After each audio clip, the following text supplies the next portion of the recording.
बहुत पुरानी बात है। एक जंगल में दो पक्के दोस्त रहते थे। एक था गीदड़ और दूसरा था ऊंट। गीदड़ काफी चालाक था और ऊंट सीधा सा। ये दोनों दोस्त घंटों नदी के पास बैठकर अपना सुख दुख बांटते थे। दिन गुजरते गए और उनकी दोस्ती गहरी होती गई। एक दिन किसी ने गीदड़ को बताया कि पास के खेत में पके हुए तरबूज हैं।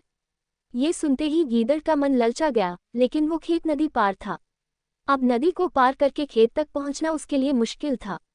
इसलिए वो नदी पार करने की तरकीब सोचने लगा। सोचते सोचते वो ऊंट के पास चला गया।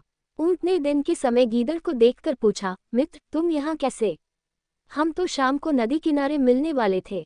तब गीदड़ ने बड़ी ही चालाकी से कहा, देखो मित्र, पास के ही खेत में पके तरबूज हैं।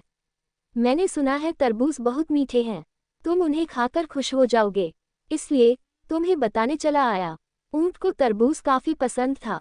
वो बोला, वाह, मैं अभी उस गांव में जाता हूँ। मैंने बहुत समय से तरबूज नहीं खाए हैं। ऊंट जल्दी जल्दी नदी पार करके खेत जाने की तैयारी करने लगा। तभी गीदड़ ने कहा, दोस्त, तरबूज मुझे भी अच्छे लगते हैं, लेकिन मुझे तैरना नहीं आता है। तुम तरबूज खा लोगे तो मुझे लगेगा कि मैंने भी खा लिए। तभी ऊंट बोला, तुम चिंता मत करो, मैं तुम्हें अपनी पीठ पर बैठाकर नदी पार करवाऊंगा। फिर साथ में मिलकर तरबूज खाएंगे। ऊंट ने जैसा कहा था वैसा ही किया। खेत में पहुंचकर गीदड़ ने मन भरकर तरबूज खाए और खुश हो गया। खुशी के मारे वो जोर जोर से आवाजें निकालने लगा। तभी ऊंट ने कहा, तुम शोर मत मचाओ, लेकिन वो माना नहीं। गीदड़ की आवाज सुनकर किसान डंडे लेकर खेत के पास आ गए। गीदड़ चालाक था, इसलिए जल्दी से पेड़ों के पीछे छुप गया। ऊंट का शरीर बड़ा था, इसलिए वो छुप नहीं पाया। किसानों ने गुस्से के मारे उसे बहुत मारा। किसी तरह अपनी जान बचाते हुए ऊंट खेत के बाहर निकला। तभी पेड़ के पीछे छुपा गीदड़ बाहर आ गया। गीदड़ को देखकर ऊंट ने गुस्से में पूछा, तुम क्यों इस तरह चिल्ला रहे थे? गीदड़ ने कहा कि मुझे खाने के बाद चिल्लाने की आदत है, तभी मेरा खाना पचता है। इस जवाब को सुनकर ऊंट को और गुस्सा आ गया।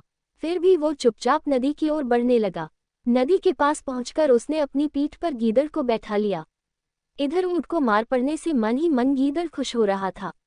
उधर नदी के बीच में पहुंचकर ऊंट ने नदी में डुबकी लगानी शुरू कर दी। गीदड़ डर गया और बोलने लगा, यह क्या कर रहे हो? गुस्से में ऊंट ने कहा, मुझे कुछ खाने के बाद उसे हजम करने के लिए नदी में डुबकी मारनी पड़ती है। गीदड़ को समझ आ गया कि ऊंट उसके किए का बदला ले रहा है।